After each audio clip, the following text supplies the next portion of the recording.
All right, guys, good afternoon. My name is Abraham Cuello. Today we're in another episode of SU Teaches SU. Today we'll be discussing the world of income taxes.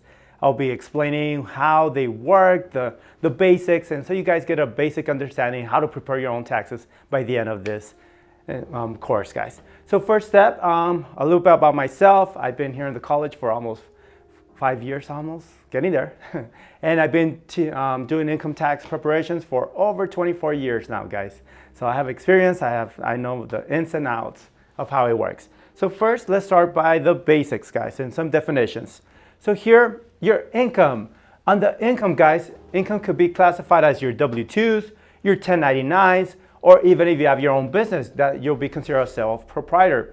Even if you find money on the floor, you got to report it. Jury duty, guys, sometimes we even omit that, and that counts as income. Interest in the bank, so there's other ones, but just putting like the most important ones. Other important step is your filing status. Either you will be classified as single, you might have dependents, but still be single. I'll explain why.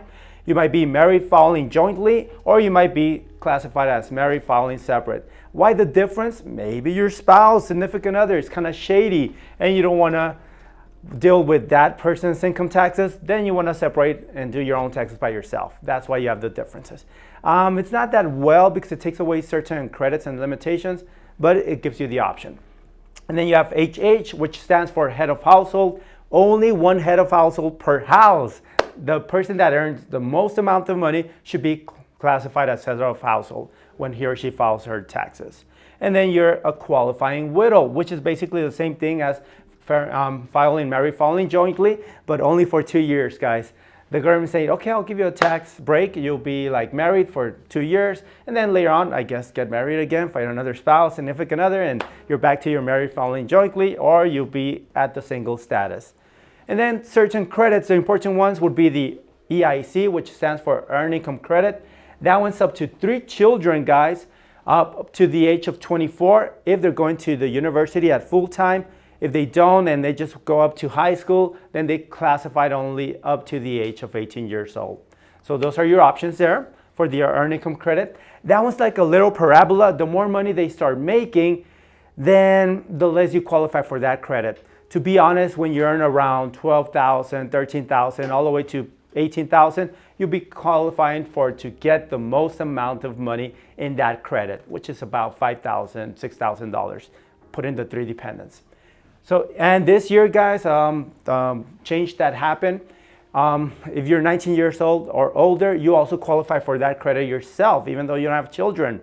So sometimes maybe it's beneficial that you claim by yourself instead of giving that dependency to your parents. So talk to them, guys, to see what is better for that household or yourself. Another important credit is the CTC, which stands for the Child Tax Credit. Many of you guys, or ask your parents, you'll know that last year, from July all the way to December, many of you guys were getting like an incentive. We're getting an advance of that credit. They send you $250 per child up to the age of 17 years old. And if they were younger than 6, some of you guys got even more. So it all depends on that credit. That credit this year, you're gonna have to put how much money they actually got in advance, and then they deduct that money. You just got an advance of it, guys. But it's an important credit because that one, there's really no limit. You could have 20 children, and those 20 children qualify for that credit, as long as they're within that time, the age frame of newborns all the way to 17-year-olds. And then that credit will go up. It went up to $3,000, so it's a good credit, guys. And then you guys here at school, this is very important credit, the education credit. I'll open up an SU account later on today so you can see that one on the top sections. You have a section where it says 1098T. That's an important form that you guys get at the end of the year, guys, to put in your taxes. There's a credit for paying for school. At least the amount you're going to pay with student loans. If all of it was financial aid and you're not responsible for paying anything back, then you don't get that credit. But if you had to put some money into it that you paid out of your own pocket, then you also get a credit for that. Some of you guys put your solar panels in your house, then you also get credit for that. There's daycare expense. This year went up to 50% of what you guys paid, so that's also a good credit. Maybe you decide to move to another city. There's also moving expenses, credits that the government will give you. There's other ones, but just give you like the basic ones. So hopefully, let's see how this all puts into play. So let's have a person that, the same person, will be single, maybe another scenario when they're married, or another scenario when they're head of household. So here, let's assume that that same household, let's just call it a household, in all three examples, they made the same amount of money, $45,000, all right? Either in their own business, their W-2s, they received 1099s, whatever, jury duty, interest in the bank. Next step, in the single status, they're only gonna subtract $12,550 from what they earn.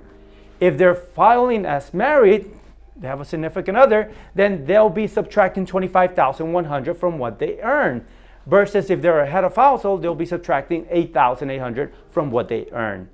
So here, let's do the math. You subtract. On the taxable income would be $32,450 for the single. It would be $19,900 for the married filing jointly, and it will be $26,200 for the head of household. So right there, you can see how there's an advantage depending on the status, how you're filing, guys. And when you're doing your taxes, guys, the most amount of money you subtract from what you earn, the better for you, the less taxes you're gonna pay.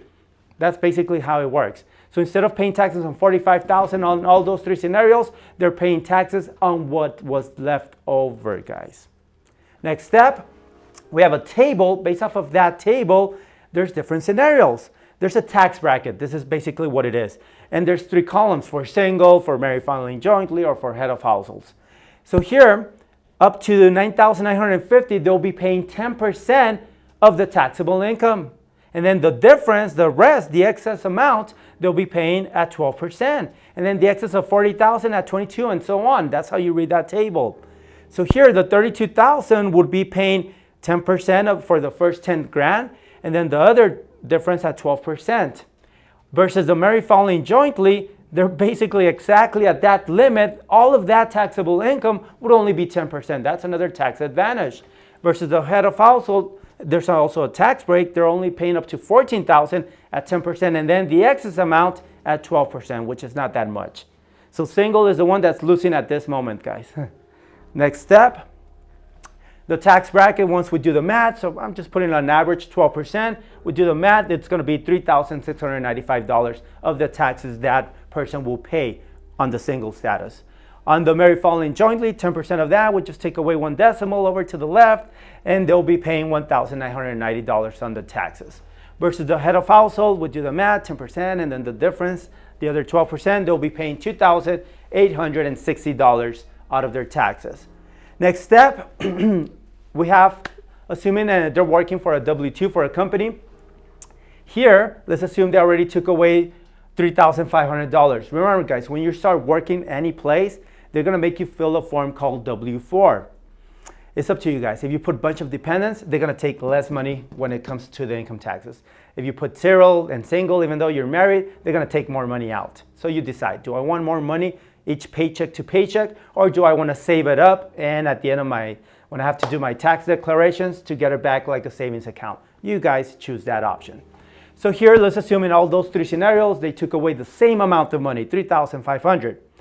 So here, they have to pay $3,695, but they only withheld $3,500. If we subtract, that's not enough. There's a balance due. That means exactly they have to pay back $195 to the IRS in that scenario. Versus the married filing jointly, they're responsible for paying back $1,990, but they already took away $3,500. We do the math and subtract it. This is a positive number. There's still money left over. They're getting a refund of $1,510. Versus the married head of household status, it's also beneficial to them. They'll be getting a refund of $640. So basically, this is the math behind doing your taxes, guys, without putting the credits yet. Next step, assuming they have children, assuming they have some education credits, other scenarios like that, then that comes into play to pay for whatever amount of money they owe or to add up more to your refund. Cool, guys? Hopefully that gives you a crash course on how to prepare your taxes. It's basically subtraction, multiplication, and more subtractions, guys. All right, guys, so let's actually get into play. Let's put an actual scenario and let's prepare some taxes so you can see how basic or simple this is, guys. To be honest, it's just data entry. Stop throwing away your $300, $500 to pay different companies. I'm not gonna say names, but you could do it yourself, guys, be honest. Save money, guys. So here, let's have an example. We have a married filing couple. We have Jane Jones and Joe Jones. Jane is date of birth. Her social security is fake, guys. Don't steal her identity. She works, has a W-2. We have Joe Jones with that date of birth. That's his social, assuming he didn't work, the pandemic, etc. He's receiving unemployment. They have 2 children. Carsey Jones, date of birth, social security, and she's attends SU. Publicity, guys. I deserve some bonus. And then we have baby Jones, date of birth. She was born exactly at December 31st at 11:59 and barely made it. That's fine, guys. They qualify for that whole year. They don't have to live with you that whole year. As long as they were born exactly in that year, you can claim them, guys. If they were born on January 1st, oh well, you gotta wait a whole new year so you're able to claim those dependents. Awesome. And I don't know why they paid daycare for a minute, but oh well. They paid $1,800 of a daycare, so we could put it in practice. They already received the 3rd stimulus. You'll notice people are gonna ask you, or they already asked you before, because that was an important question. If they didn't, you have to put that money in you could receive it when you're filing your taxes in case you hadn't received it. You got a letter from the IRS, guys. And they didn't receive the additional child tax credit because Carsey Jones was too old and the baby was barely born. So the government didn't know about that dependent yet. They don't have any medical insurance and they lived all year in the United States. For many credits, guys, for everything on the tax. You could live anywhere you want. However, certain credits, you have to live in the United States at least 6 months or more to receive them. So if you live in Juarez or in Mexico, in Chihuahua, somewhere else, guys, don't lie. The government will know. They'll be asking you for school records, certain information to prove that you actually live here, guys. All right? So let's put this into scenario. Let's open up a program so you can get an idea how things work. All right, guys, so let's put Carsey Jones as the main filer. So we're going to put Carsey. We just put the, oops, sorry. So here, guys, we're going to write the name of that person, if they have a middle name or initial, and their last names. And then the social security, I think, was 458 00 0001. We're just making it up for now, guys. Next step, it will get started. All right, guys, so we put the information, basically their name, the middle name, last name, and their social security number. First step is going to be asking where they live. So let's assume they live in 123 somewhere. Very creative. Next step, you put the city, state, zip code. Many times, if your computer, you already have that information saved. Sometimes you just put the the zip code and the city and state will pop up, guys. So for now, let's just start putting that information. They ask you for a telephone number for that client, so you would put their telephone number. Don't call them up, it should be made up, guys. So you see, it's basically the first step is just data entry of putting all that information.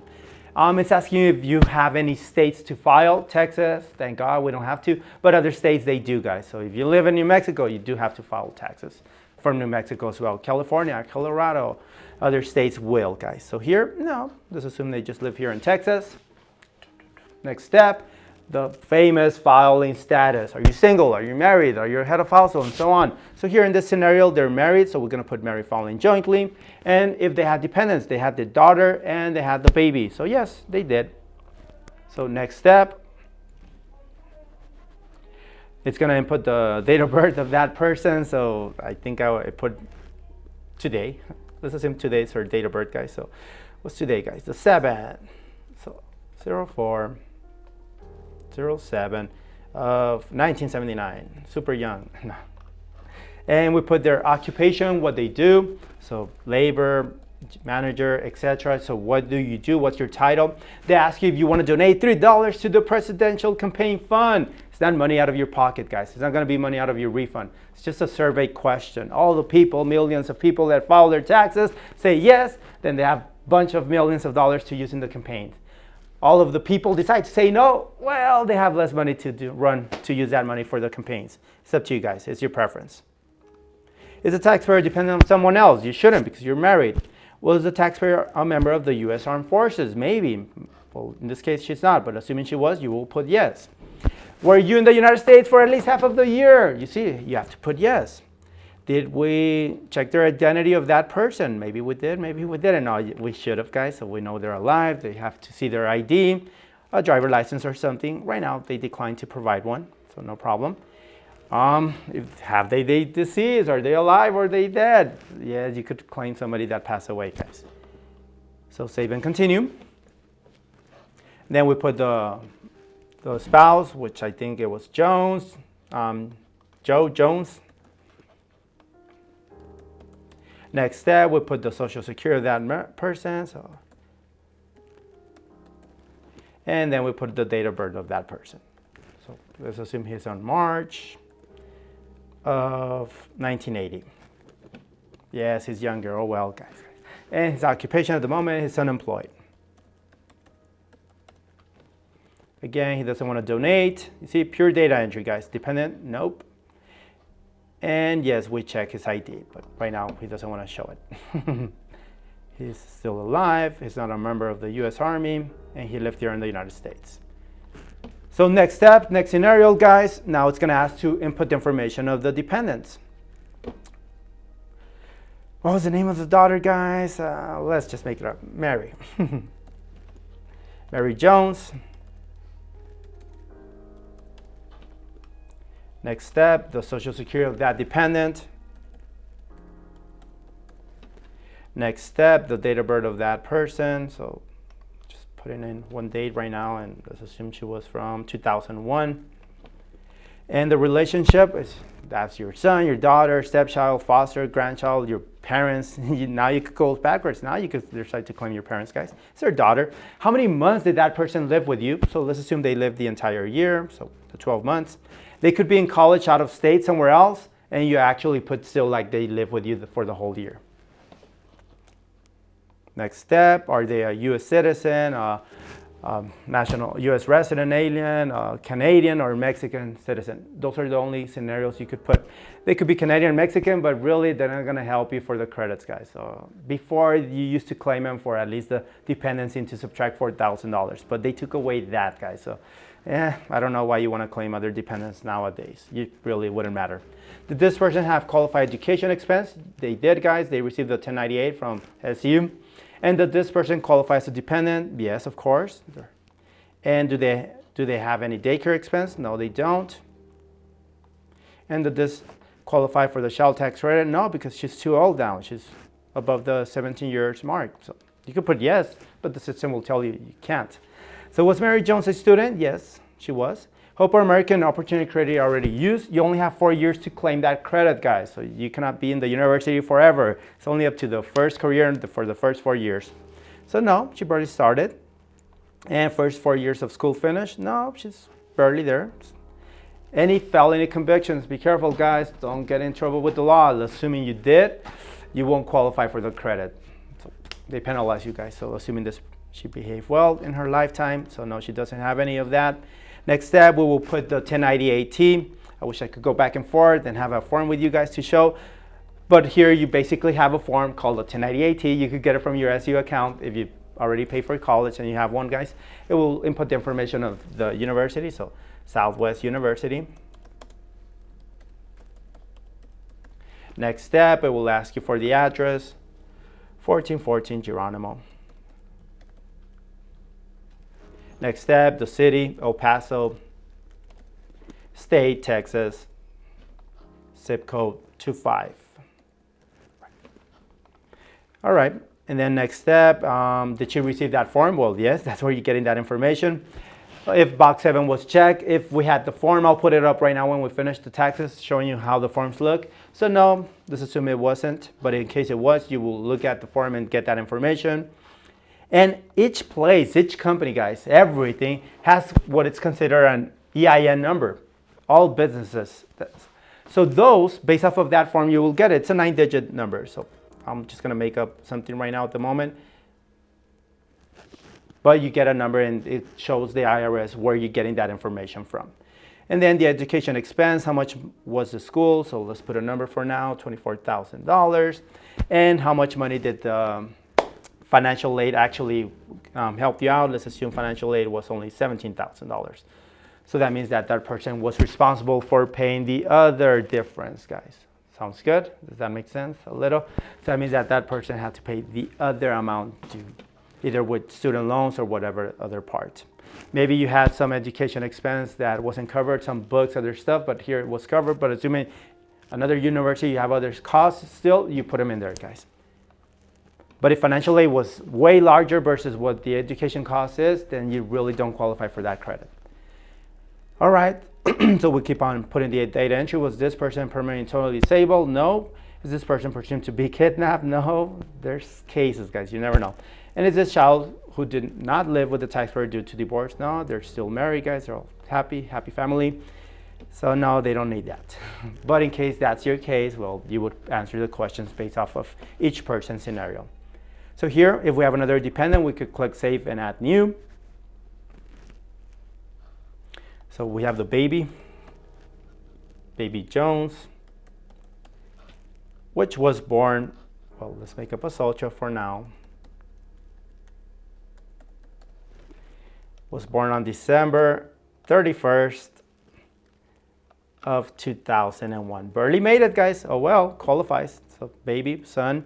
And we will, even though they didn't live a whole year with them, guys, they still qualify for the entire year.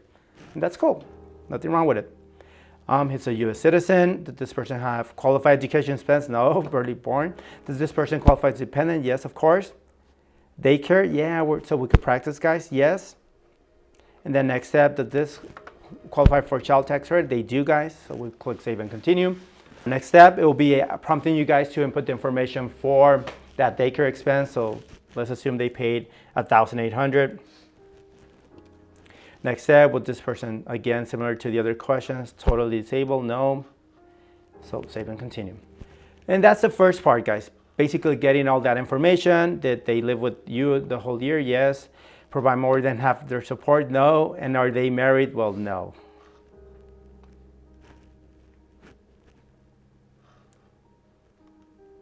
Did Mary Jones live in the United States the whole year? Yes. Did she provide her own support? No. Is she married? No. So sometimes you guys are working and you're also, sometimes you make even more than your parents. Your parents really shouldn't claim you guys. You should follow by your own. They're actually affecting you guys. Well, that's the first part. You do the data entry. Get in there, guys.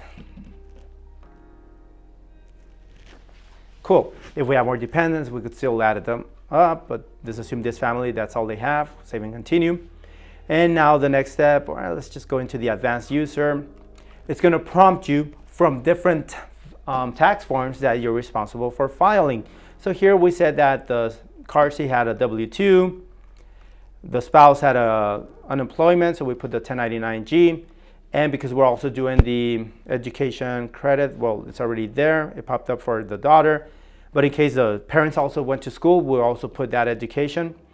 And they also, we're going to put for the daycare expense, guys, which is filed somewhere in here on the bottom. So you scroll down, child independent care expense, 2441. So each form most likely will have a number or something, and that's where you look for it and put whatever you have to put, guys. So that's all the information you select, and now you click Save and Continue. And here comes the important step. Back to the IN number, you get a W-2, you're looking at the form, you'll find that information. Give me a second, I'll show you how those forms look. So right now, let's just, I think, let's put the government one. 1, 2, 4, 5, 6, 7, 8, 9. So we put to who does that belong. It's important that way when you are ready to retire and you get your Social Security, they'll put the correct amounts to the person that actually worked there, guys. So that's for Karim or Carsey. Next step, you see we input the information. Depending on which IN number you put, many times the system will fill up the rest of the information. Wages and tips, so let's assume that person, they made $35,000 in the year. How much money they took away from federal? Let's assume they took away $1,200 that year. Social Security, unless they have a 401k or something, if they don't, it's basically going to repeat the same amount that they have from the wages. So really, being honest, the first three boxes, box 1, 3, and 5, will pretty much repeat themselves. When you have a 401k, other tax breaks, then you'll notice that your wages are actually going to be a little bit lower. Social Security, guys, so sometimes that's why it pays to actually work with a W-2 versus getting a 1099. Why? Because you paying half of that credit of that tax versus paying the full amount. So here, let's do the math. It will be $35,000 times 0.062 or 62%, which is $2,170. The part that person, the employee, is responsible for deducting. Your employer pays the other half. You got to take that in mind, guys. So be careful when you work with subcontracts. So certain companies will pay you like with a 1099, call it a 1099 neg or miscellaneous. Then you're responsible for paying 15% of that. So it all depends, guys. And then the same thing for the social. Basically, we take that number. That's what they'll do, 35,000 times 0.0145%. And in this case, it's 507 with 50 cents. You got to round, guys. So here you just input the whole number. So 508, guys. Remember, 5 and up goes up. Below 5, leave it alone. If they don't have any other information, but in case they did, you fill up the correct boxes. You'll see the form, guys. It's just data entry. If they have more W-2s, you keep on adding them. If that's the only one, we just click Save and Continue. Almost there, guys. Next step, it's going into the 1099-G, which is the unemployment form. For what year was it? So let's put for 2021. Who's paying it? Here in Texas, so Texas Workforce Commission.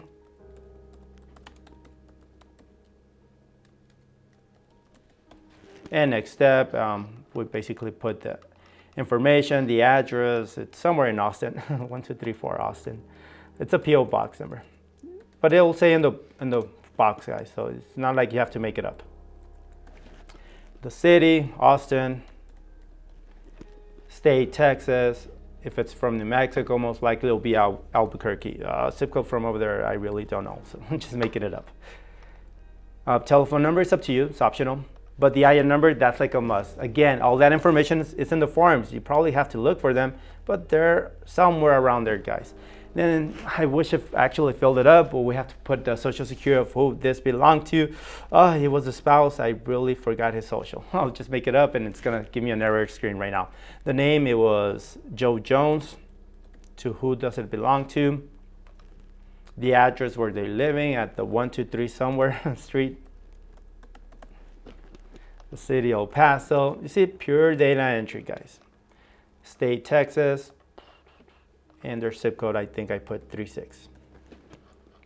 And finally, we just put how much money did they actually receive that year. So the unemployment compensation, let's assume that person got $15,000 that year. Assuming they didn't take away anything on the federal, leave it blank. But assuming they did, well, you would put how much money it will say in that form. So basically that's it. We click Save and Continue. It's gonna give me the error for the Social Security, but I'll fix it. It's to who does it belong, the spouse. So let's put that spouse's Social Security, which was 456091234. Okay, sorry about that, guys. Better memory next time. All right, so next form, just the daycare, and we're pretty much finished with the taxes, guys. Was this dependent care provided so everybody could work? Yes. The spouse is unemployed. I don't know what happened there, but oh well. He really shouldn't qualify unless he was going to school. Was the caregiver your spouse or dependent? No, it was actually some place that they went to. So you add the information. You will get a form of that information. So it was a grandmother. So let's put the mother G Jones. We have to put, or if it was an actual company, Babies R Us, I don't know, and then we'll put that information there. You put the Social Security or IN number of that company.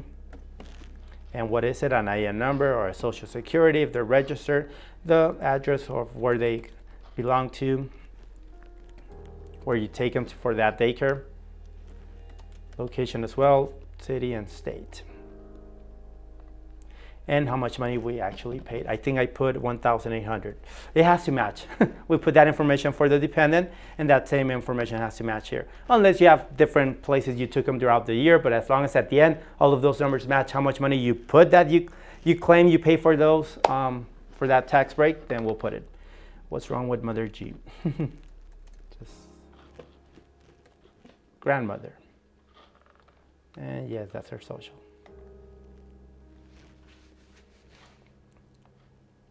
All right, so he gets the information. You see it matches. So the place where we took him to, we paid $1,800, and we also claimed that the baby Jones, we paid $1,800 for the daycare expense. If they don't match, trust me, it's gonna be weird. It's gonna say, what's going on? Well, once we finish with that information, it's just giving us the option to add more. We pretty much finished, guys. Now it's just gonna ask you some questions. You're like, why are they so noisy? It matters, guys. They don't penalize you anymore if you don't have that medical insurance, but assuming you still have those government medical insurance, it's very important that you claim them, guys, even though it was only for a month. So assuming they didn't, we say no, but assuming you do have some, you gotta report it. If it was throughout your own job or anywhere else that they offer that insurance, you don't have to worry about that. But when the government's paying for that, you have to report this information. Why? Because maybe you could get penalized that you paid too little, you gotta pay it on your taxes. Or maybe the other way, you pay too much for that medical insurance, then at the end, you also get a credit for that. Like, hey, you paid too much money, here, you deserve some back.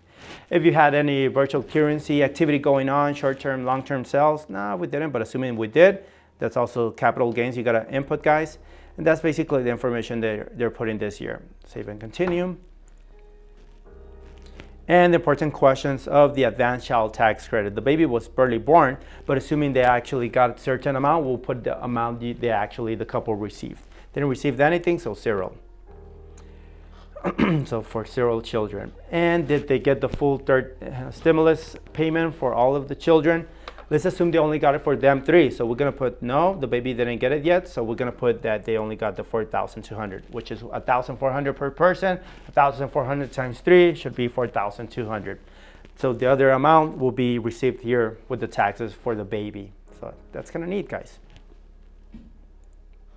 And voila, we're pretty much finished.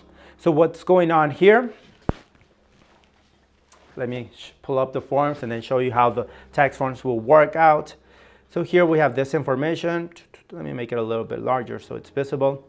So we have the information of who's filing, Carrie and Joe, the address, and then the information, double check their last name, social security information is matching.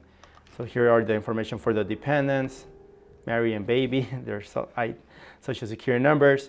And now here's the actual taxes. So the $35,000 that they made, $15,000 that the spouse made on the unemployment. So in total, they made 50 grand that year.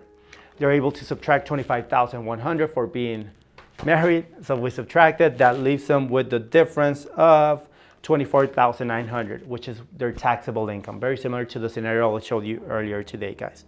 Next step, based off of those 24,900, they'll be paying 2,593. Almost 10%. Remember, it's up to 19,000 and then the excess amount at 12%.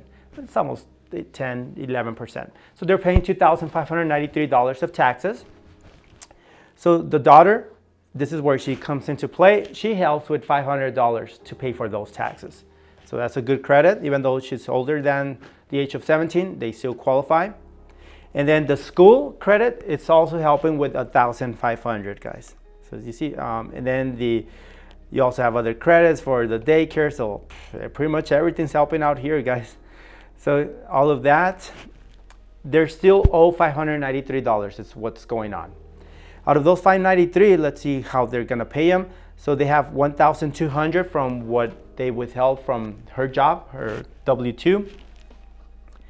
And then they're also getting $809 of earned income credit based off of what they made. If they would have made a little bit less, trust me, that credit would have been higher. And then here, they're getting the child tax credit of the baby, $3,600. They're getting the education credit for her daughter, another $1,000. And then they're getting the third stimulus they didn't get for the baby, $1,400. So they add up basically all of the credits, including what they took away. So, and then they subtract whatever they were still pending to owe. And then the difference, if there's money left over, that's their refund. If there wasn't enough money left over, then they still have to pay. So pretty much that's how income taxes work, guys. Of course, here we still have to answer other questions to finalize, to put your bank information. But you get an idea, guys, that's how income taxes work, guys. Hopefully this helped you out and to be less afraid to actually work on your taxes, guys. Look for me in campus, morning, evenings. I'm here all day pretty much. Look for me anytime or call me up, send me an email, and I'll try to help you guys out in case you guys get stuck. And then let me show you the forms really fast so you get an idea of what I was talking about. There we go, guys. So search on forms, that's how the W-2 form will look like. I know we just input different numbers, but you'll see search and numbers. Those are like the main boxes I filled up, and search and times if they took away some money or they put some money into their 401k. And they have medical insurance and etc.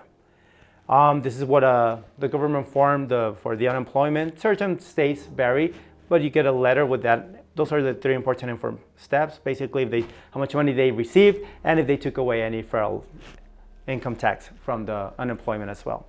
That's how the 1098T form looks like. So assuming it says Southwest University, you see the important IN number, how much money did they pay, if they received any help from financial aid or student loans. So you'll see that information. And it's not filled up, but you will get a form like this. Yeah, unless it's your grandmother, mother, so whoever, family member that actually helped them, you're not gonna get anything. But assuming you're taking them to a daycare, that you actually get a form and it shows how much, the information, the address, personal info from them, and actually how much money you paid. So cool, guys. Going back to the taxes really fast, there's several free websites. So again, you could do it by yourselves, guys. You don't have to throw your money away. For sure, you could use those ones that are here available, or you could even just be careful. Sometimes they advertise themselves as being free. They are, but until you start filing certain credits, oh, I'm putting my daycare, oh, I went to school, I went to this, etc. Then they start charging you a little bit, maybe 40, 50, 60 bucks, but it's way better than those $600, $300 that you guys will be paying to do your taxes, where it's just data entry, where you guys could do that information yourselves, guys. Well, good luck, guys, and hope to see you around soon, guys. Take care, stay safe. See you soon, guys. Bye.